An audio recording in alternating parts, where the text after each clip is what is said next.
Hey there, Aquarius Sun, Aquarius Moon, Aquarius Rising. It's Maggie. Welcome to Moonlit Waters. I'm really happy you decided to stop by.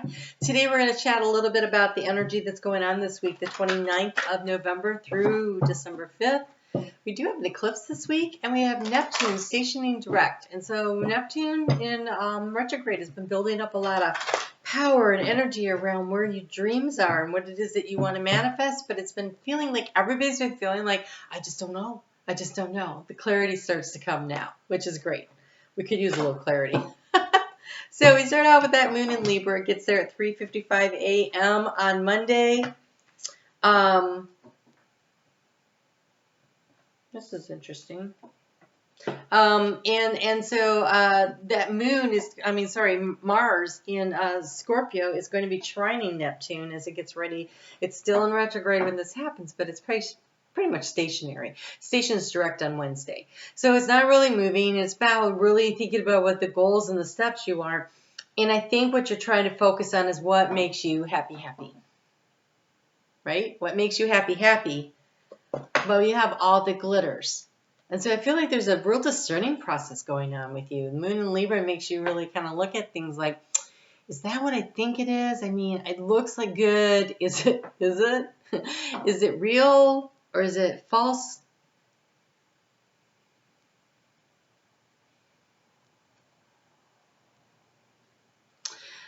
You need to be a little grounded, they're saying. Okay, so something is really feels good, and you're definitely enjoying it, and I'm all for that. But she's holding balloons. She's standing with only 1 foot planted. She does have the key. You do have the key to your own happiness. I think there's just a situational awareness that needs to be going on. That's all. Just pay attention. You know, be Aquarius. You can do that. So Wednesday, like I said, Neptune stations direct. It's at 20 degrees and 24 minutes of Pisces. So if you have any placements in water, it's going to be affected by this. Or if you have any placements in well, everybody's going to feel this, but I think that around that 20-degree mark, it's really going to, because it's going to sit there, and it's going to be like waves of energy that are maybe rolling off of it, and it's not moving. It's just like pushing out this, it's trying to move forward. It's like trying to get going. It's trying to get going.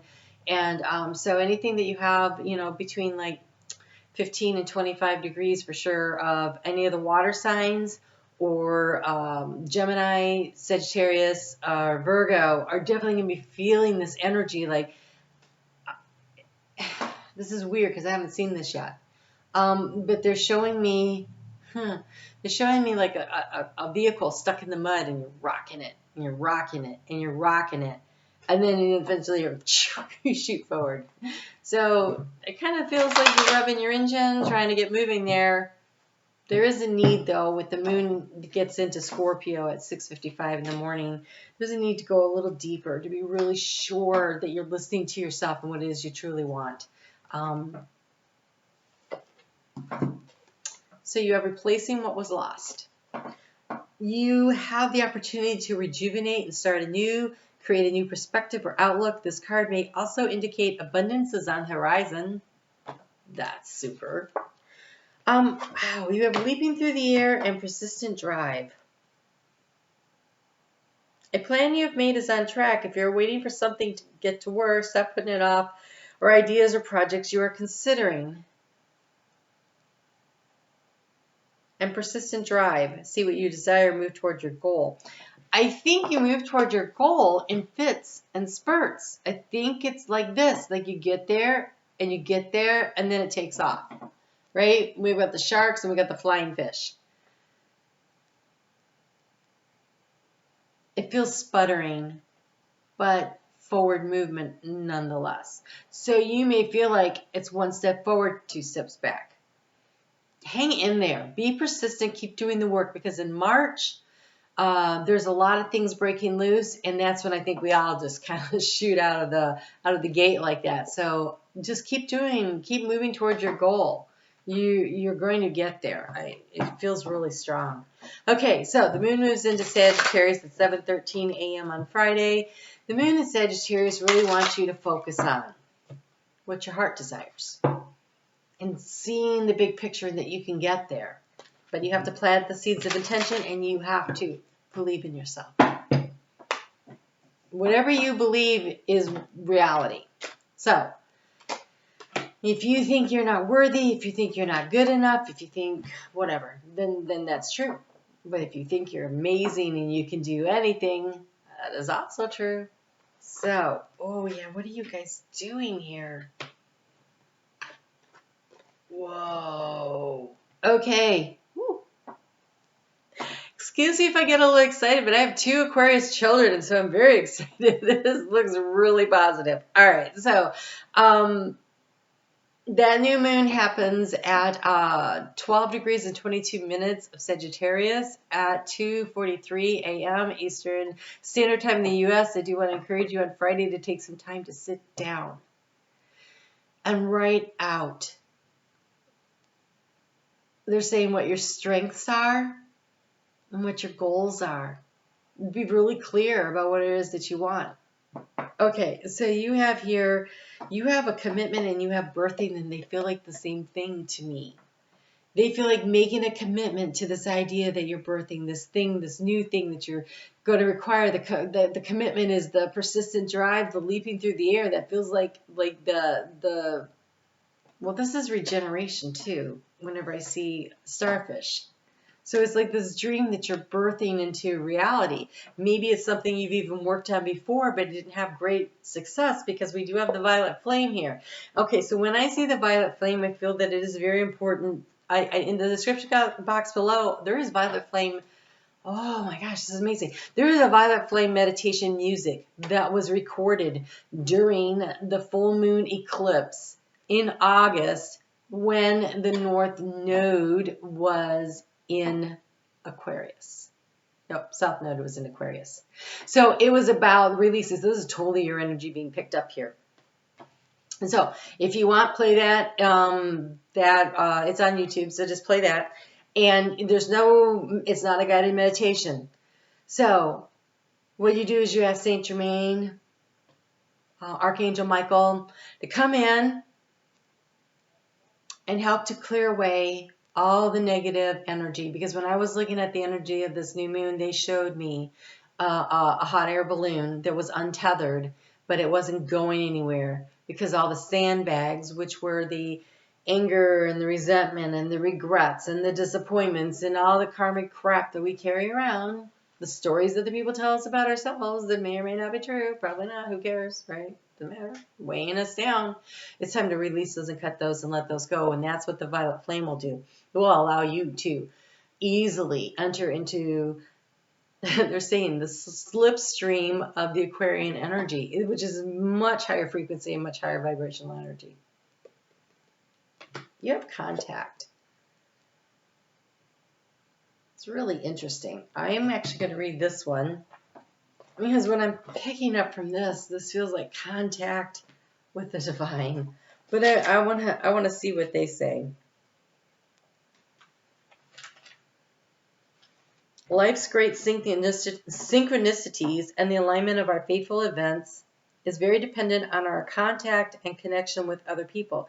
You have drawn this card today because it is important to you for you to make contact with someone in particular in your life. This is one-on-one communication. It could be by phone, email, text message, or in person, or whatever the contact happens to be. It is important that you reach out. Sometimes we resist or procrastinate doing the very thing that will help us to move us along our path. The contact card is asking you to look at whatever resistance you may have and gently push yourself forward to do what needs to be done. So your resistance is the sandbags that you need to let go of so that you can get into the slipstream. This card can also indicate that there's a very important person coming along in your life with whom you are about to have contact. Be present within yourself when you meet anyone new over the next week or two. Be mindful of the energy surrounding anyone you connect with, especially if it is unexpected or synchronistic, as this person could be playing an important role in your future. So, Aquarius, the sign of networking. Network. You need a network. There's something, this is really amazing. You got something really amazing about to explode for you. So this is great. really excited for you. As long as you believe it, you will achieve it. Honestly, whatever you believe, you will achieve. So believe in the positive, believe in the synchronicities, believe that you always attract the right people in the right places and the right opportunities at the right time, and you're there. And just know that that's how your life rolls. And that is synchronicities, is the divine making the connections for you. It's really great. Okay.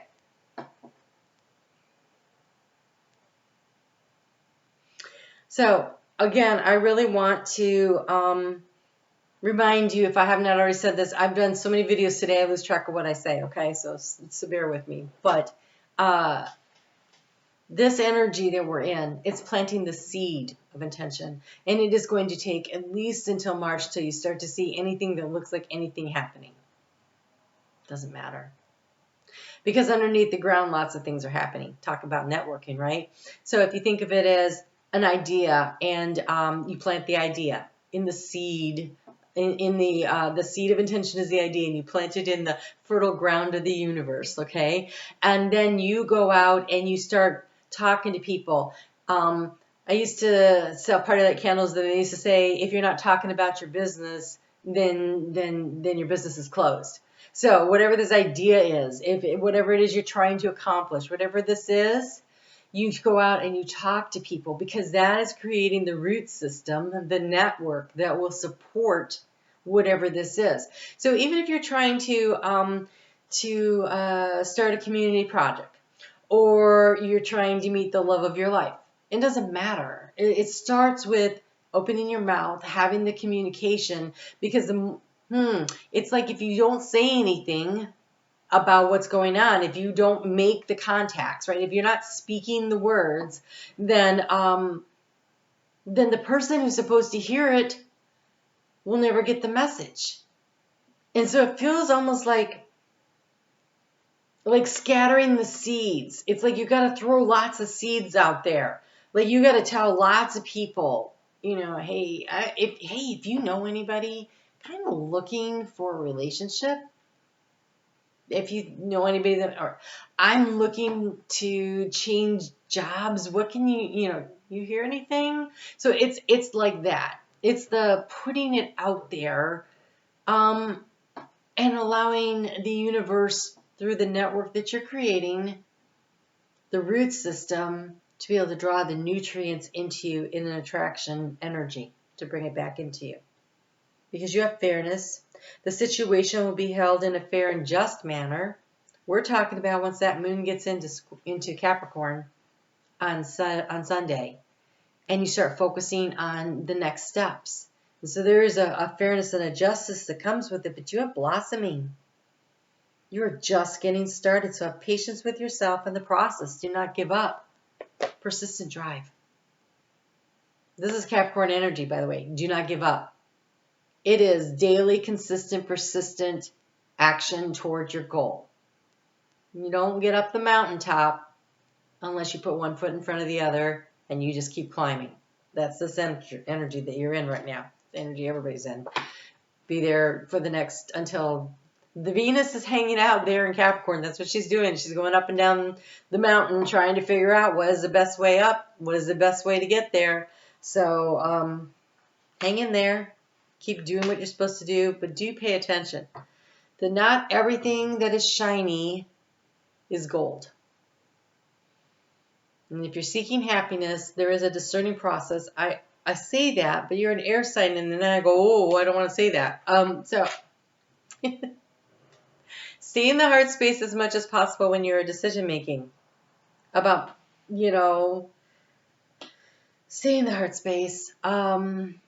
It's good to use your analytical brain to sort through what might be a good idea and what might not be. But when it comes down to the final decision-making process, let that be in the heart space, okay?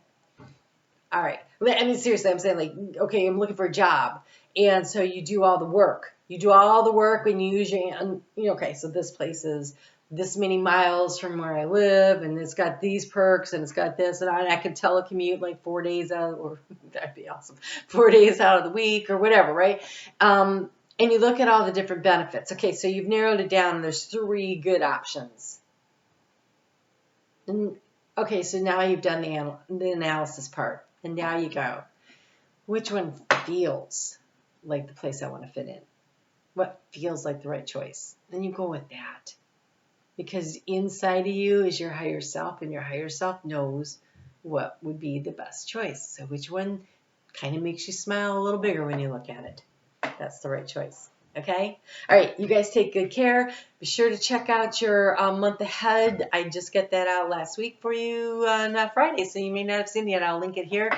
And take good care of yourselves. Come check out Moonlit Waters on Facebook. I do every day I do like a 2 to 3 minute video. So come and see what's going on, and you guys have a great week ahead. Ow. It's late. Talk to you soon.